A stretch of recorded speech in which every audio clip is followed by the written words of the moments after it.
Guys, welcome back to Lunatic Astrology. I'm your astrologer, Lori Lothian. Today we're talking with Spencer Michaud, Hellenistic astrologer who's very well known for his decans and understanding the Chaldean decans in a chart, 10 degrees of each sign. We're going to talk about Mars as he is going to rebirth himself on October the 7th into a new story. He's an old, decrepit Mars, and he's been tired. It's been 2 years around the zodiac, and now he's coming into the heart of the sun on the October 7th date in order to become a fresh, brand new, hatched martial energy, a new Mars, a fresh Mars, full of strength and vigor, birthing in a sign that he's not comfortable in. So we're going to wait for Spencer to show up. We're going to talk about how this might influence the world. If you want to know how it influences your natal sign, take a look at my other video, which I hopefully is posted when I'm sharing this one, giving you how that'll influence your life over the next 2 years. So we're just waiting for Spencer to pop in the room. Hey, so here we are. Spencer's joined me and graciously put up a lovely chart of the sky on October 7th. Just before we begin, I want to remind people of something I've been saying in a couple other videos, that Spencer's doing a lovely October 9th start date for a course going into great depths about the decans, or the 10-degree marks of the sign of Libra. And you can get a special pass to go for 20% cheaper if you use my code for my channel, and it's lunatic 20, and the link to his course is below and a reminder of the code. And you can buy the 3-class bundle, and these are live classes. You're going to get replays, and you're going to get a lot of content. One thing I know about Spencer, he doesn't go spare on the details. Like, you're going to get very rich content from him, learning about those 30 degrees or 10-degree increments. And especially if you have planets there and you know that that's an important part of your chart, you're certainly going to jump in, like your 10th house is, a Libra 10th house, or your first house, or your 4th house, or your 7th house. Those decans are going to tell you a lot about your career, your marriage, your home life, and your body and who you are in this world. So, but for all of us who are astrologically curious, it's going to be an amazing course. So just letting you know, and I'll remind you guys at the end of the video. Welcome, Spencer. Hey, thank you, Laura. It's a pleasure to be here. It's so good to have you. I really enjoy the depth of stuff that you go into, and you help me as an Aries stellium girl look a little deeper than the surface sometimes. So let's take a peek at the sky. You've got it up in front of us today, and it's showing us where Mars sits in Libra, going into the heart of the sun at just barely nicking into the 15th degree of the sign of Libra. So really at the midpoint of Libra. I'm wondering what you think about that too, because midpoints have their own essence, don't they? Like the middle of the sign. Yeah, it's a really interesting aspect that we're going to be going through for sure. The second decan of Libra has to do with oaths and contracts. And both of these planets are in traditionally what is considered challenging condition. So Mars is in its exile and the sun is in its fall. So there's something about this meeting of the minds here that is not going to be business as usual. Okay, so there's something that is extra difficult that needs to be negotiated or worked out. And with a lot of this astrology, there's a period of time between the 6th of October and the 18th of October where there is just, we're getting blasted with astrology during that period of time with the Mars cazimi, Mercury cazimi, number of planets turning direct. But I think that the real takeaway from this Mars cazimi is that it's the beginning of a new synodic cycle, so a new cycle with the sun. Mars makes connection with the sun roughly every 2 years or so, and it is something where we're going to be initiating potentially a new cycle of conflict. Mars being related to severing and separating, like battle, like it was related to Ares, the god of war, and things of that nature. And it's just something where we're going to have some kind of fortune, Mars being related to bad fortune, unfortunately, that will require us to have courage, require us to dig deep and be able to, utilize all of our warrior type of energy. So that's what I like to think about these planets in general is the planets are just going to bring circumstances, and how we respond to it is sometimes what we think of as the energy of the planet, or what it's asking us to, how to respond to that. Does that make sense? Oh yeah, it really does. And I think hindsight is always 2020. And I went back over like the last Kazemi and the ones before that to see my own life. And I don't want to talk about the personal stuff. That's in another video people can watch, but you can understand, how personal this can be. But even at a collective level, to contextualize what we mean by a new 2-year cycle, the last rising in the tropical zodiac, the last Kazemi in the tropical zodiac, when Mars was dying in the heart of the sun to be reborn, happened in Virgo. And, as just a principle, Virgo often is about health, what issues to do with health, medicine and health. And of course, it was the onset of a pandemic that seemed to be what a big part of this reset of Mars was back then. And from the Babylonian tradition, Mars is the god of plagues himself, let alone in a sign that has to do with health. I even went back and took a peek at the asteroids that were attending the rebirth of Mars, sort of like the midwives of the rebirth of Mars and Virgo in September of 2019. And, you can't make this up, but there was a lot of action in the sky with the asteroid Pan and the asteroid Wuhan. And, Neptune, often associated with nefarious viral, confusing viral plagues, was trining Wuhan at the time of the rebirth of Mars. And the Sun Uranus conjunct was sextiling Pan. And I'm like, well, Pan is pandemic, in case you're wondering why I use that, although Pan has many other meanings, but panic, pandemonium, pandemic. And it really felt like there was a sort of built-in story around, for the collective, around things to do with health, and to do with, what Mars does, causes problems, to calamity, difficulty, conflict. And beyond it being a pandemic, we talk about swords and conflict and polarity and battle. And the pandemic became that in the collective as it polarized people into camps around things like vaccines. So that story is coming to an end. And Spencer said, don't tell people to, just forget the pandemic. So don't throw out your hand sanitizer, don't throw out your mask, and certainly get your vaccines if you're medically able to, and there's no contradictions. I'm not like that person that's telling you not to, but I do think we're going to see that the new story that Mars has to tell us will probably retire that story and probably look like a dramatic beginning to ebb of the Delta variant around the world. That's my thought anyway. What do you think? Yeah, I think it could be a shift in focus for sure. I think that it's important to still, maintain the vigilance like you were talking about. There are still parts of the world that are really getting hammered by the COVID. So I think it would be, we're not going to neglect that that's still an everyday part of people's lives. But I think that the seed is being planted for a new type of experience to overcome.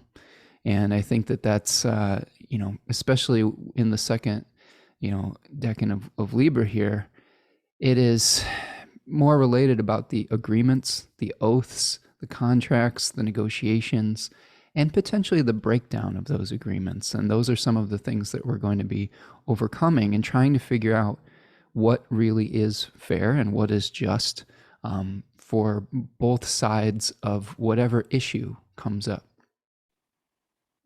What about literally too? Libra being the scales of justice, it brings to mind immediately things like legal battles to overturn laws that don't seem fair. It seems like maybe, that old Supreme Court justice thing, whether or not, there's going to be a big change in the lineup, a packing of the court, or even right now in the United States, there's this big dilemma going on about raising the debt ceiling and having a filibuster from the conservative side of the Senate against that, doing that almost to what is that, what's that expression about, where you do something to spite yourself, you know what I mean? Like it's going to cause, if the US can't raise the debt ceiling and there's trying to be agreements about what to do. Cut off your nose to spite your face. Yeah, so yes, thank you. That's right. it.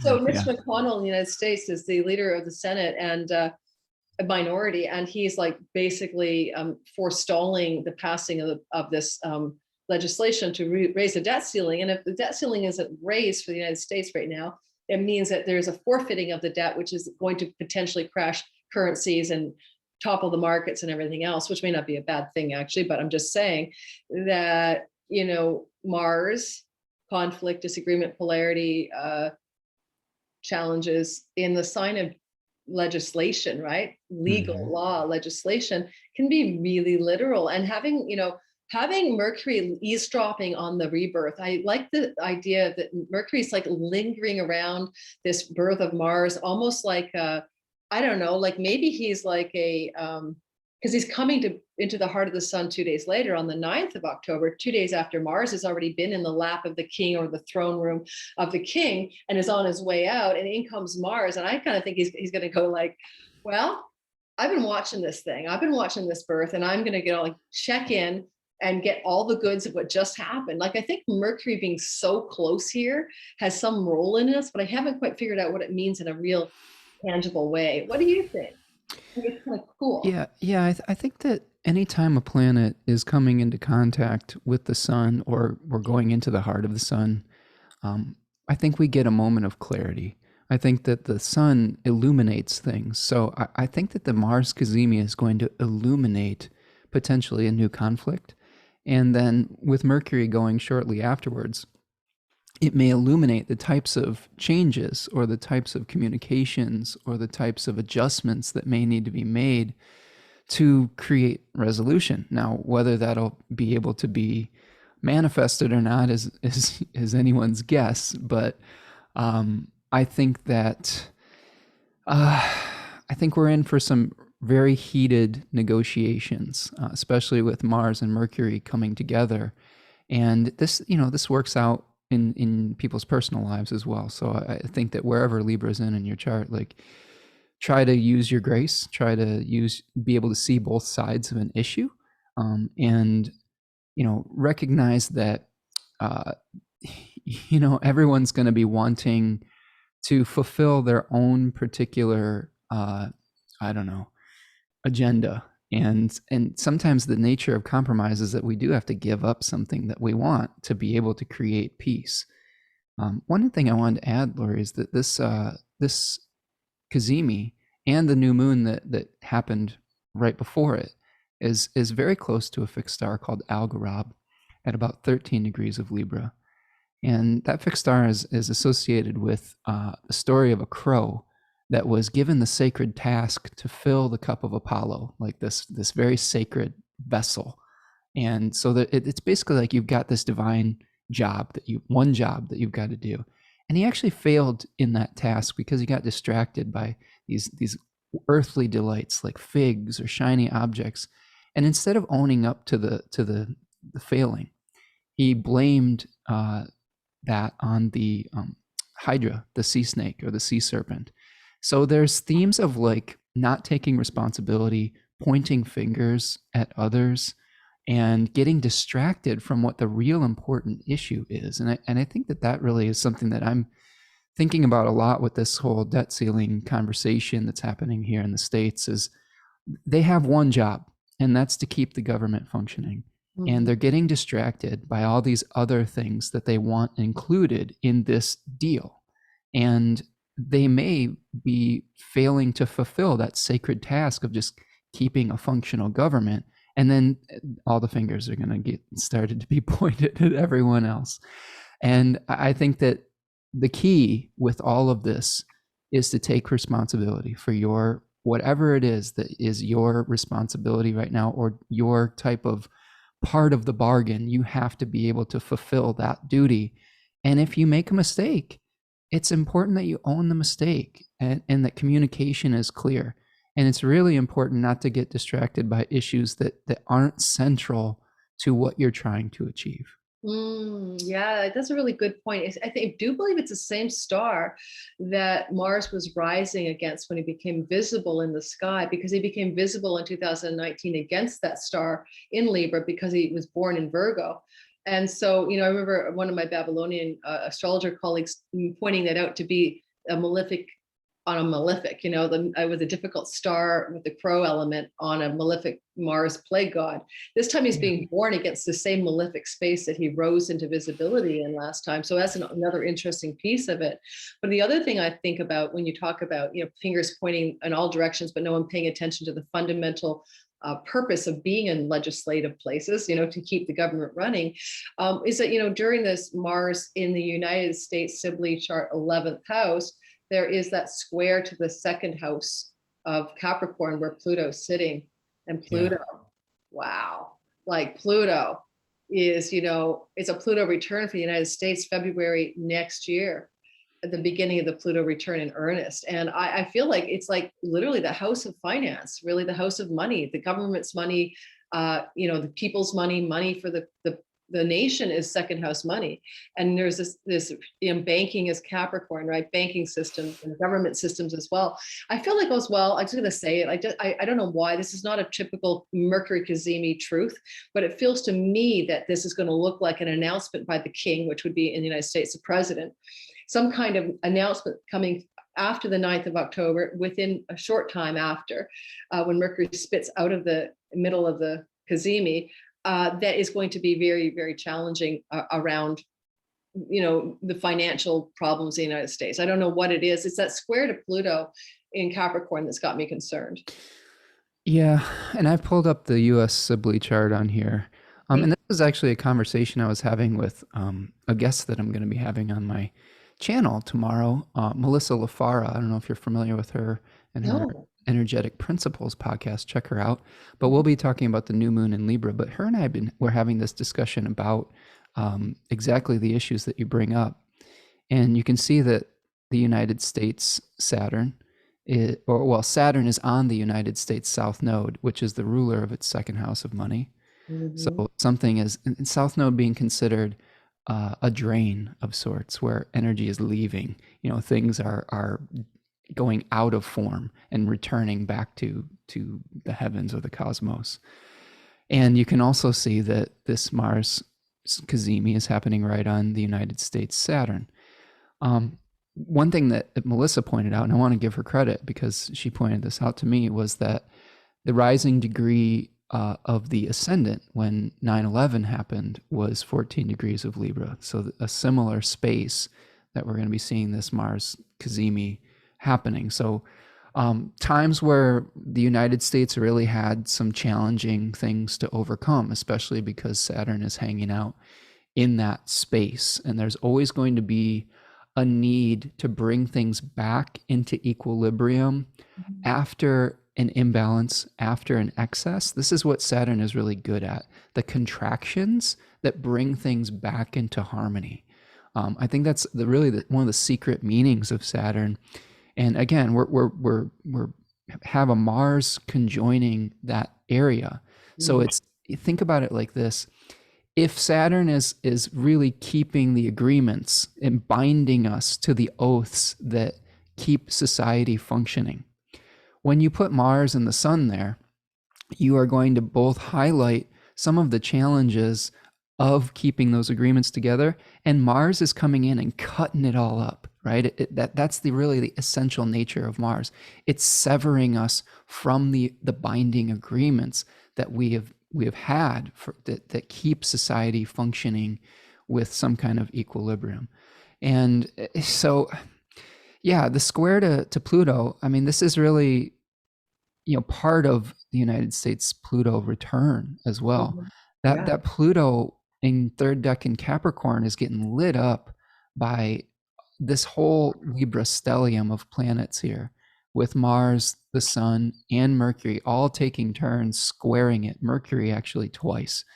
So the squares with Pluto in the next few weeks are going to happen when those planets are in the third decan of Libra. And this is something we're going to talk about a lot in these webinars. The third decan being about many of the micro adjustments that you need to make to maintain peace. So like if you introduce the first decan of Libra is about the awareness of the inequality. Second decan being about the negotiation or the signing of the contract. And the third decan is like, well, all the adjustments that you need to make to maintain your commitments, right? Like a marriage doesn't end the day you get married, right? You have to constantly be making adjustments. So Mhm. all of these are going to be squaring Pluto in that third decan of Capricorn, which is really about bureaucratic systems. That decan was associated with the Four of Pentacles and was called the throne in Austin Coppock's 36 Faces. So it's really about administrative power and how we organize, our um, organizational systems. So there's going to be a lot of little micro adjustments that are going to be happening, and a lot of corruption that's probably going to be exposed that hopefully will lead to a catharsis, a cleaning out, a plungering, if you will. That's my favorite word for Pluto now, is plunger, right? Oh, I So, like that. I like that a lot. Yes. But so how about this thought too? I have two thoughts yeah, when you're speaking, and I love that you're pulling in the parts of the decan knowledge, especially with the third decan of Capricorn being that element of the administrative throning of the the material bureaucratic financial systems, mhm, um, like like the the head of the treasury. But the whole point of that. That Mars in the heart of the sun now and on that Saturn exalted in Libra, which by the way, I love that the meaning of the middle of Libra is about oaths, because I love that the United States is like the kingdom of oaths. There's so many swearing ins and declarations and right, oaths, on right, the Bible, and and even the exaltation of law, with the Supreme Court and the rule of law and the importance of law and the administrative bodies being separated from the executive branch and stuff, like the legal branch and the executive branch and the legislative branch are all separated. The United States was constructed by Masons who knew their astrology, and that exalted Saturn in Libra is not a mistake. So mm, the point is that there was an attempt to create an exalted system of fairness in this country. All men are born equal, right? Pursuit of equality. I'm Canadian, so I'm going to get it wrong. The gist of it, you know what I mean? sure, Is about exalted fairness. And here we're getting this like Mars slicing right in the middle of that, yeah, all exalted fairness stuff. But I want to point out that I think that Mars is, even though he's being born now, just like the plague pandemic thing from September, we didn't see the first cases of a pandemic emerge. In hindsight, there's cases in China now, hindsight's 2020, that were showing up in October, November, but weren't properly understood. But the collective didn't see the output for quite a long time after, into the 5 months after the birth of Mars. And so the reason I'm bringing it up is because Mars won't be visible in the sky until he rises in Scorpio, as you and I looked at last time, which is a yeah. sign of his strength.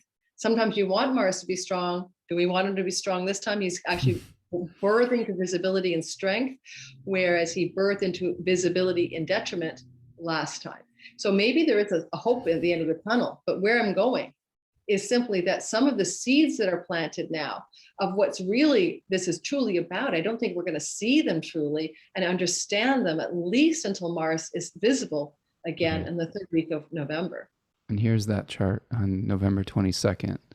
And what Lori's referring to here, if you're not familiar with synodic cycles, is Mars is making its what's called its heliacal rise. So that, any planet that's within 15 degrees of the sun is basically blotted out by the sun's light. And when a planet emerges from that light, we can finally see it in the morning or the evening sky. So in this case, Mars is going to be emerging in the morning. We'll be able to see that red star of Mars before dawn. And this is not a place that this makes Mars a little spicier as a morning star. It makes it a little bit more aggressive. Mars is mitigated by being an evening star. It means it's a little bit the coolness of the evening can make it a little less aggressive and a little less like warring. But this is a Mars that's coming out in the day. It's very strong in its home sign of Scorpio. And we're going to see that 15 degrees of separation on November the 22nd. So usually what happens around the times that these planets emerge is we see some event that is really poignant in the collective. We see this a lot with Mercury emerging from the beams. You'll get important communications that will happen around that period of time. That's called a moment of phasis in traditional astrology, an omen that speaks. And when Mars makes its emergence, there's probably some conflict that will become visible around this period of time. I like that you pointed out that, yeah, it's sort of almost like the pitch pipe for the choir. There's something that's going to be like, evident in the illuminated in the story of our world at the time of his visibility, that could give us sort of almost a clue to remind people that he's carrying out this new narrative for 2 years approximately. So this is not just about the next month. I find it fascinating that he's rising in the 12th house of the Sibley USA chart, which is a house of hidden enemies, which is a house of things coming to completions or endings, which is a house of things that are difficult, incarcerations, jails, conflicts to do with, insanity, but that's for a person. For a nation, it's maybe a little bit different. I haven't really fully pondered it, but Mars rising in strength in Scorpio, which also is a sign that has to do sometimes with things that are hidden from view and secrets because of its association with the 8th house, with an Aries rising chart. My feeling is, though, that there is going to be some sort of stealthy, subversive quality to this place of rising that's going to tell some other story. Like, we already know that there are countries that war with the United States without being a visible war, right? You know what I mean? Like cyber hacking and stuff like that, cyber warfare. So it almost feels like there's an element of real war. And one of my Babylonian astrologer friend type astrologers is predicting a real war, whereas I'm not sure if it's a real war, if it's some other kind of stealthy conflict that's going to emerge. Because I honestly think Mars is going to swap out plague for war. I mean, I think that's the story I'm getting. They're like, we did plague last 2 years, let's try war this time. Well, I mean, it has relationships with both, right? I mean, Yeah. I believe that Nergal, the Babylonian or Sumerian equivalent of Mars, had some significations with plagues. I'm also noticing that right before it emerges from under the beams, it's going to make an opposition to Uranus. So that could be some unexpected kind of thing bubbling up. I had another astrologer friend that was a recent guest on my channel named Mercurius George point out to me that the United States federal vaccine mandate the deadline is this date exactly. So that's another potential thing that people might have conflicts over based on differing ideologies. So I don't know. I always I would like to have the quality of hope. I would hope that humanity would be able to avoid some of the worst manifestations of these things by using their sense of grace. But it's better to be prepared, I guess. And then if it doesn't happen, you're like, breathe a sigh of relief, Yeah, well, maybe Venus in a sextile from the Capricorn second house of the United States could be a blessing, sextiling Mars when he's becoming visible back way down in November, that to maybe smooth out something to do with economic turbulence or challenges. I kind of always call her the boss babe in Capricorn, wearing the 80 shoulder pads. Sure. But she, like, maybe a woman like Janet, was it her name, Janet Yeltsin, the one who's the head of the US Treasury Department? Treasury, yeah. Maybe she's going to step in with some kind of commanding force to, like, make sure everything stabilizes, or push some buttons in the public view or whatever. But with that Uranus in that 6th house, if you take the 6th house like a sickness and health house, and we're talking about vaccine mandates, which is interesting, that's a really good point. The timing is close to that date. That could be some really dramatic, radical changing around that mandate. You know what I mean? Like whole labor unions or whole industries of people are rejecting this, story. In Canada, we have a similar problem. The nurses union is not forcing their members to get vaccines, and a lot of nurses don't want to. And what's happening is we have a nursing shortage in Canada. So this is becoming quite a crisis right now. Yeah, and whatever Venus may be doing to help in that second house of this United States sibling chart, it's probably going to go under review at the end of the year as well, because Venus is going to be retrograding, conjoining Pluto at that, pretty much right over the United States Pluto.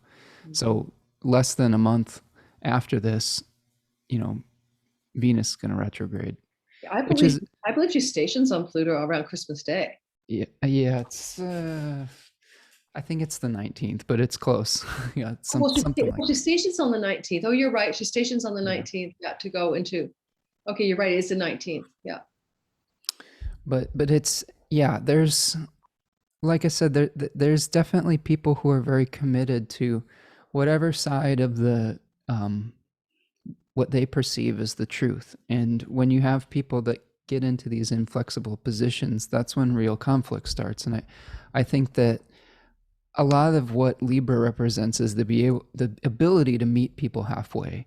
And with the Mars Cazimi there, that may be um, cutting us off from the very essential human quality of being able to compromise, and that gives me pause for sure. But again, if we know this as astrologers or as a collective, we may have to work extra hard to create those win-win outcomes rather than getting fixated in our position and digging our heels in. Right. And it's interesting because I was listening to the news, which I try not to, and it was Mitch McConnell. And we're coming into this time, like as soon as the 5th of October hits us, we're really feeling Mars like hovering really close to the sun. When he was talking about this idea of bipartisanship doesn't really exist and he was giving a lecture about, and bipartisan means, both parties are working together in balance, and like the scales of Libra. And the way he stated it was something like, really like a playground statement, honest to God. But it was like, if you're not going to play nice with us when we need something, then we're not going to play nice with you when you need something. That's a paraphrase, but that's the essence of it. Yeah. And it's like the teeter totter is not level. I mean, the scales are wacko, and the bipartisan quality of branches of government in harmony, or then in this case, parties within the legislative branch in harmony, seems to be already off kilter before Mars even gets to that Kazemi moment. Yeah, and the Algorab placement also brings to mind that much of this, I think, is theater, and much of it is smoke and mirrors to distract the public from what is really important. And I think that a lot of these games that we see between Mitch McConnell and Nancy Pelosi and all of these major players is really that there's been a huge wealth and power grab in the United States government and in other governments around the world in the last few decades that has gotten more and more extreme. And they try to make all these little theatrical things to distract from the fact that corporate oligarchy has snatched away a ton of power from the people and a ton of wealth and resources, and they pit people against each other. This is, I think, really the thing to really internalize, is that people in power will pit people that don't have power against one another to distract from the fact that they are stealing more and more power. So I think that it's very, I would implore your audience or our audience here today to not fall prey to the illusion of separateness that dirty players want to create. And I say that with all due love and respect for just hopefully a way for us to be able to get along as a community, because we've become so polarized in the last few, I don't know, even the last few years here. It's just been such an extreme of like belief systems. But that's because there's a lot of manipulation that's happening to create that polarity in the populace. And this is something that happens in things like late stage capitalism. When all the resources start to become scarcer, when the land has been exploited, when the people no longer agree to be exploited because they have gone about as far as they've been bled about as far dry as they can by the powers that be, that's when you start to get people like saying, oh, don't pay attention that we're stealing everything from you. Here's this other weird conflict that you should be upset about. And it's happened over many, many cycles in history, in power cycles in history. And I think the real key is don't let them turn you against your neighbor. I think that's really the biggest takeaway for me is, we're all trying to figure out a way to live on this planet. And just because there's a small number of people that have decided that they don't want to share, that they have to pit everyone against one another. That's such a good point. There is even hope in the chart that the people can prevail with Jupiter at 24 degrees hovering over the sibling moon in the natal chart. Moon is in mundane astrology, we the people, and Jupiter expanding or giving power to the people. So there's almost a hope embedded in Scorpio. Mars is rising. I would say one thing: I don't mind Mars rising in dignity. I actually believe that Mars is also, he's an effective hard pruned gardener on the rose bush so it grows better. He knows how to do surgery when you need it. He's really, really good at motorcycles, race cars, and bikes. He's great. He's a great athlete. I just had a client who's teaches race car driving or whatever, and you won't believe it's Mars. It's just so cliched, perfect for what he does. So, I mean, when we look at Mars in dignity, at least he's in dignity. He's in his own sign. And, I have to say, contrast to Mars rising in Libra, and you're talking about polarity. Mars rose into visibility in the middle of the sign of Libra last, 2019. And what did he do? He topped the scales of fairness and balance. And yes, we've never seen a world or a society in the United States particularly, but around the world, I've never seen it this polarized. I've been here for almost 60 years. That's really interesting that Mars made its heliacal rise in the sign that we're talking about, the Cazimi, today. That's a really, really good point. And yeah, I think that to your point about Mars rising in dignity, I think it's both. I think that Mars is very powerful, so it's a much more pure expression of Mars. I think traditional astrologers would say that Mars is a little bit more predictable in one of its own home signs, and hence potentially more stable, I guess I would say. I say that with hesitation, but it seems to me that I would prefer a Mars in dignity rather than one that isn't. Because like you said, it does have function. I mean, Mars in Scorpio, this is something that I've meditated on a lot, about the difference between Mars in Aries and Mars in Scorpio.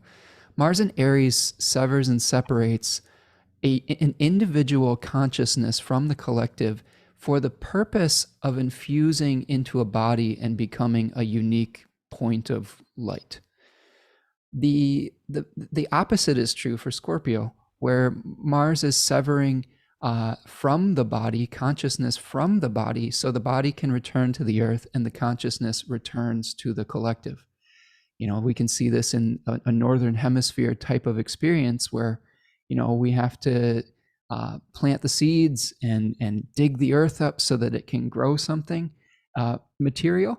And then we see that around the wintertime, or the late fall, okay, mid fall, I guess you could say, if we're being technical, is we return those plants back to the earth, that compost, and whatever is returned to the earth will be the future fertility that's going to come in the next season.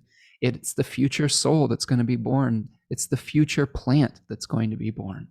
So it definitely serves a purpose. And I think that one of the things we get really mixed up in modern society is we've been told this lie that we can have exponential growth and that's actually healthy, when it's not. When we look at nature and we really get close in alignment with natural cycles, we have periods of growth, we have periods of contraction and decay, and that's natural, and that's healthy. A healthy natural garden is one that's been allowed to rest, and one where the forms have been returned to the earth to create fertility for the next cycle. One of the reasons why we have food that isn't healthy anymore is because through the miracle of industrial agriculture, we tend to exhaust these fields by never replenishing them. We just grow them to exhaustion, and then the food that we grow doesn't have any nutrients. So these malefics, Saturn and Mars, are necessary to keep things in homeostasis, which is a fancy word for balance. And all of this comes back to, are we going to have a functional planet and a functional society? And can we embrace some of the necessary conflicts and the necessary contractions that will allow for future fertility? I love that you said fertility, because it like just like doing little thema mundi in my mind here. Of course, the world chart, birth of the world chart is a Cancer rising. It always made more sense to me actually than the Aries rising. But anyway, that's the spring equinox thing, and that makes the fifth house Scorpio. So the Mars is rising when he comes into visibility in what is like a womb energy of the chart, a fertility of babies are made there. It's womb like, and you're already addressing how Scorpio can be the severing of the body from one life to, release to the soul level. And of course, it also portends the cycle to continue when the body comes back.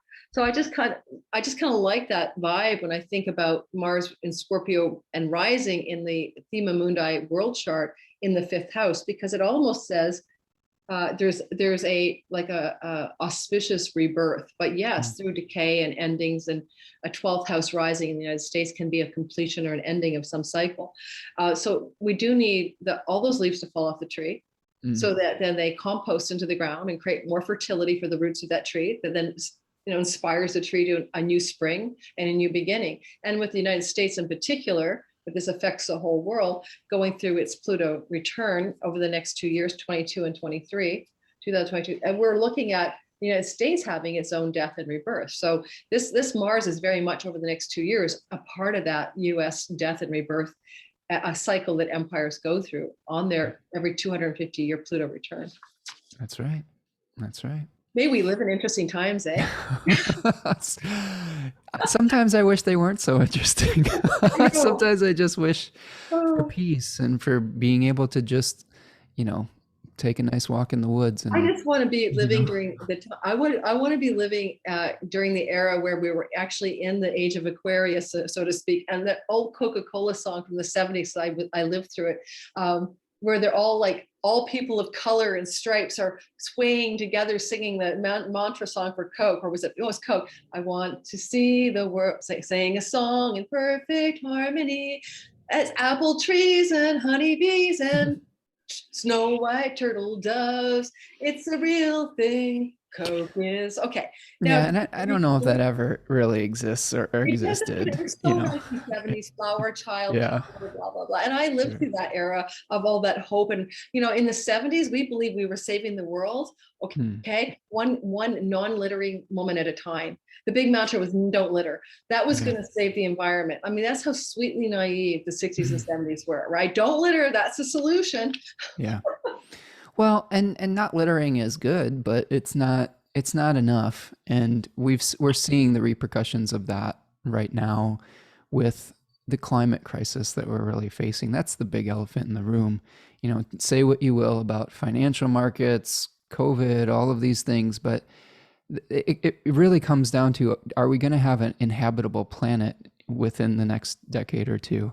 And a lot of that question is going to be answered by the large scale macro decisions that get made on a governmental, administrative, international level. And I'm nervous about that, because it's not even really a question of, are we going to fix it or not? It's how bad's the damage going to be, and do we want to alleviate that? And do we want the temperature of the earth to rise 2 degrees or only a degree and a half? Either one has dire consequences for the inhabitability of the planet. But like I said, I think that the turnaround with that is that we can always wish for some kind of golden age, which funnily enough, Saturn was associated with the golden age of humanity. And they think that everything that came after the Saturnian age was fallen, right? But I think that we can wish for that, or we can accept the fact that this is the time that we were born into, and this is the task that we've been given. Like the crow, we've been given a sacred task to fill that Apollonian cup. And our sacred task in this lifetime is to figure out how to,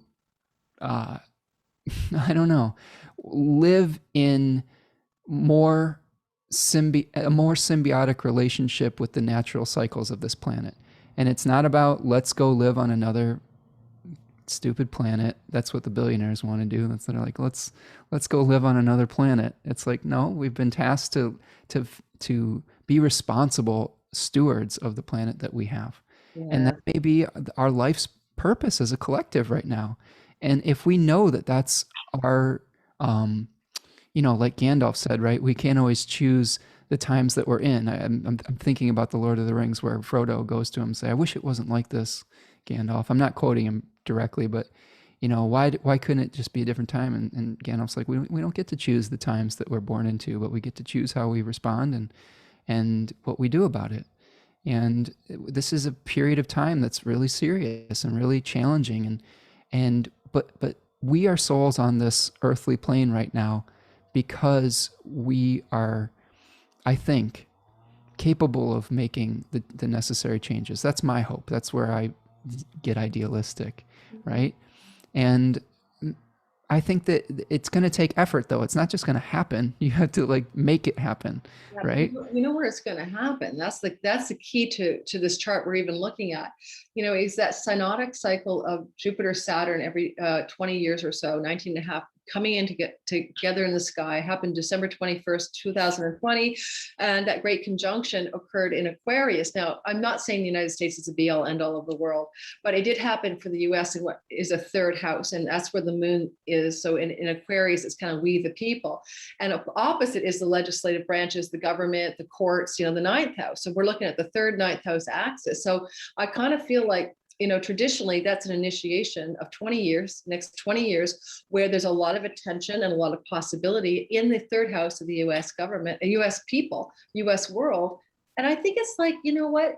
We're not going to solve the environmental crisis or any crisis, in fact, through the corrupt governments that are, with vested interests and corporate greed running the purse strings behind the scenes. Let's face it. Like, who does Mitch McConnell really work for? Or who does, Prime Minister Trudeau really, who is he really beholden to? Less so here because we have cheap elections and we don't have to have big funding and government, Sure. run on real people. But in the United States, I feel like the story of this synodic cycle initiating the third house is the local grassroots neighborhood vibe. And you said, don't hit on your neighbor in a negative way because they believe something different. Don't polarize with your neighbor.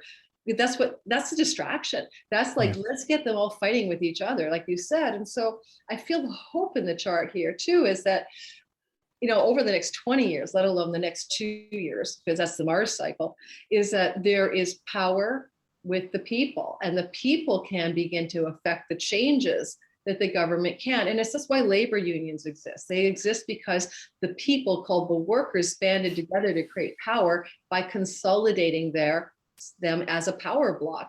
And the real people, the everyday people, the people that you live with in your city or your town, or your community, your state, banding together almost without having to go through, call your senator. Why? My senator's not listening to me. They're listening to the person who bought them into office. Which company did that? So, at some point, I think the tide of the next 20 years are the people are taking back the power, at least in the United States chart. And maybe that's going to be a trend in the world. Yeah,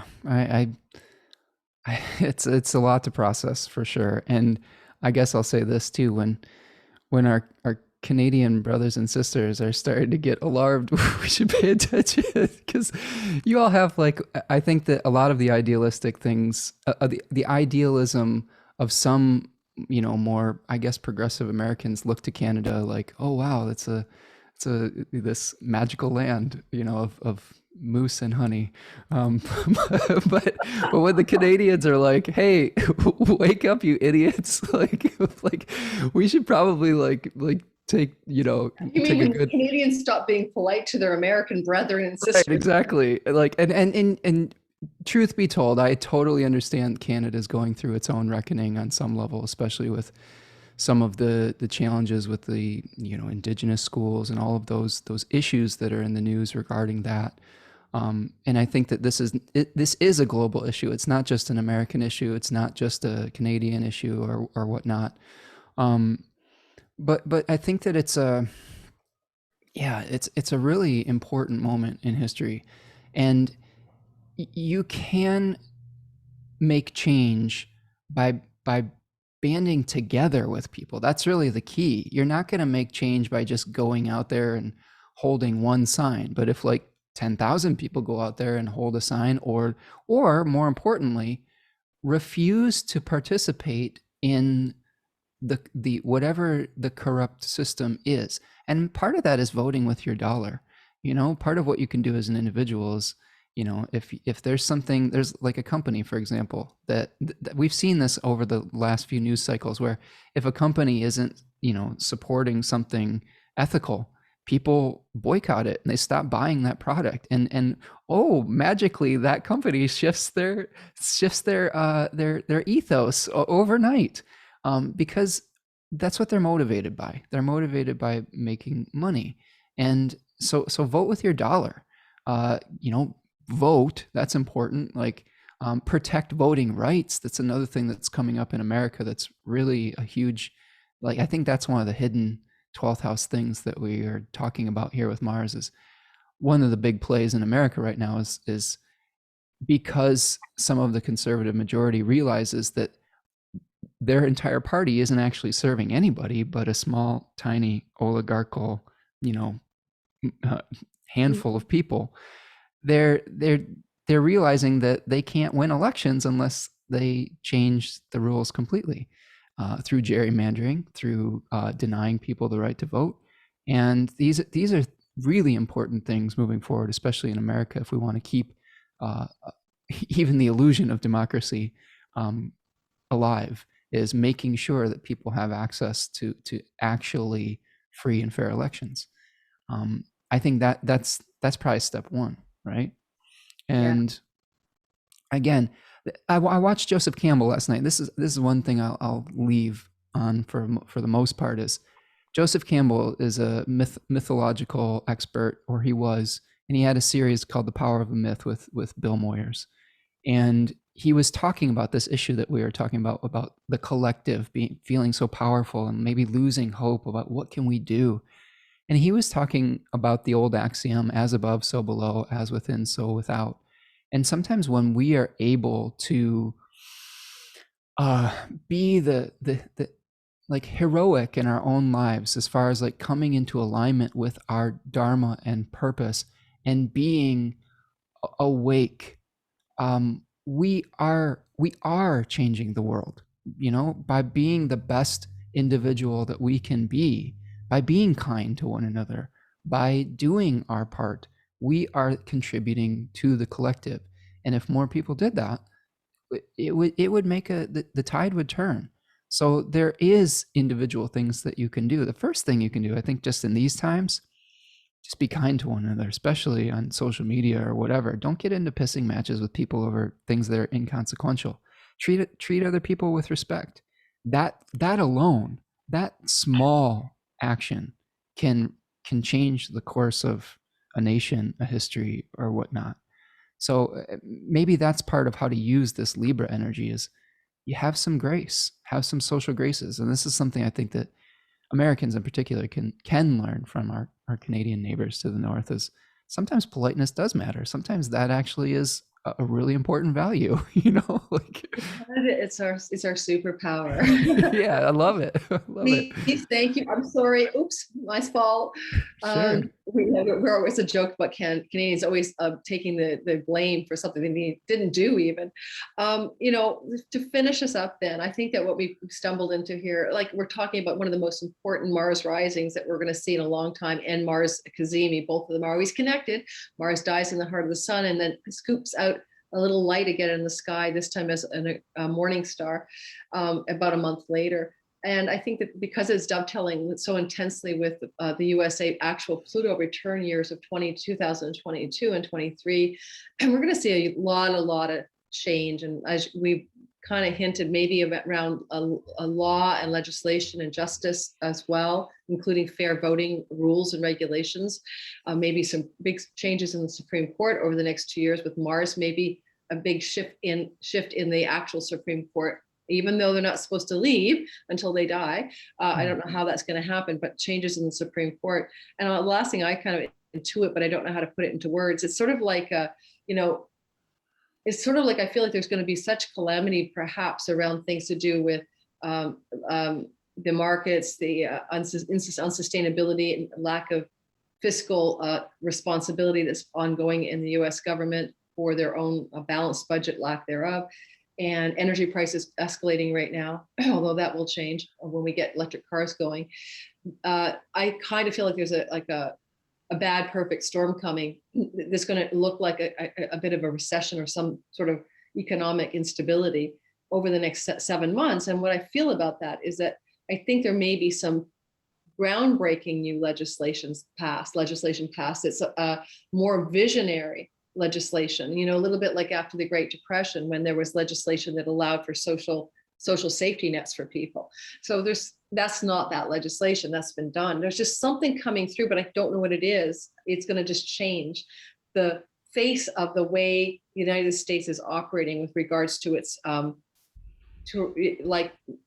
to the way it's operated for the last 250 years.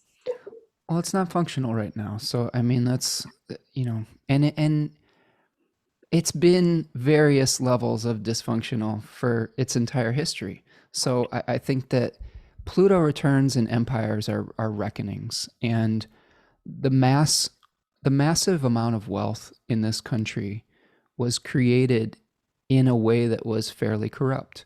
So I think that has to be reckoned with, when you build what slavery, right. And slavery didn't go away, by the way. Right. Slavery is still here. It's the everyday person slaving away at a menial job, barely making ends meet, can't afford to feed their children, have to feed them in the school, can't afford to take care of their health because they don't have the financial well-being means to do that, and exercise at the club and eat organic. And then on top of that when they do get sick, they can't afford to pay for their repair of their no longer healthy body. In other words, the system has slaves. They're just no longer on plantations. It's just the working people, and the middle class in the United States has just disappeared.